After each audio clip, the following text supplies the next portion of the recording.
I would have done absolutely anything to make this go away. And when none of that was working, you can only go here. And there's a surrender that happens, and there's an acceptance that you are unwell before you can even surrender to it or really accept it, that you can move into it, not necessarily just through it. You've got to go into it first.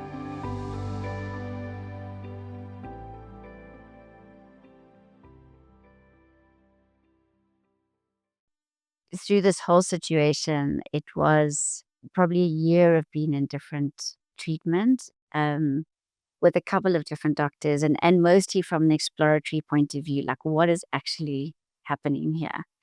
And then was introduced to a doctor who has a very different approach and understanding of, I think, the mind-body system and how healing happens in the body, and away from conventional processes and almost from a diagnostic point of view. So in working with her, she never once diagnosed me with something.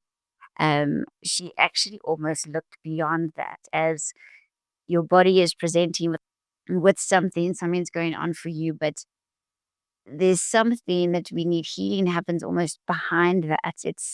It's not just about numbing it or giving it a name and a prescription and medication and saying, good luck and Godspeed. We'll see you on the other side. And actually, my first session with her, she introduced me to conscious breathing, and we did a breathwork session, which was and has been fundamentally transformative to my health.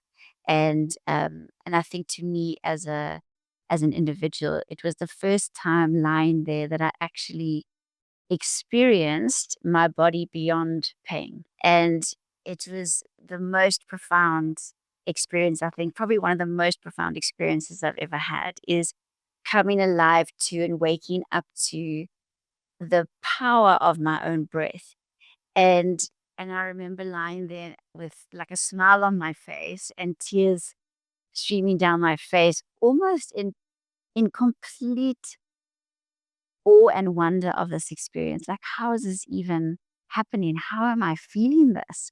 From my hands, like up my arms and my feet. And it was if the breath in many ways like took hold of me and allowed me to remember what it feels like to breathe. And I think what I learned in that moment is that I had been breathing in a dysfunctional way, which had been perpetuating my chronic health issues and a whole stream of things. And that has been an absolute catalyzing experience. And then I shifted from seeing other doctors slowly to actually Ela being my primary doctor at that time. And I think the work, so the breath and the work I've done with her in my own healing journey has been a significant shift in my health.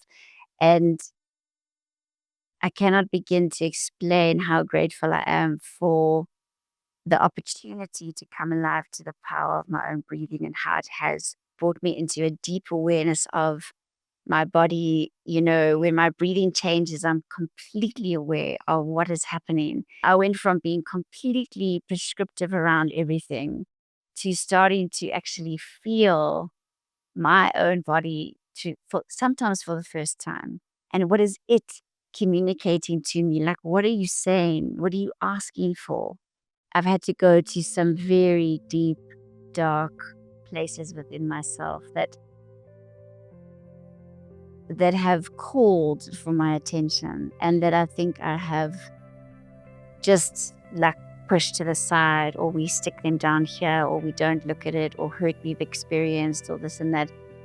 And even in the small things, we almost disregard it if it's not big stuff.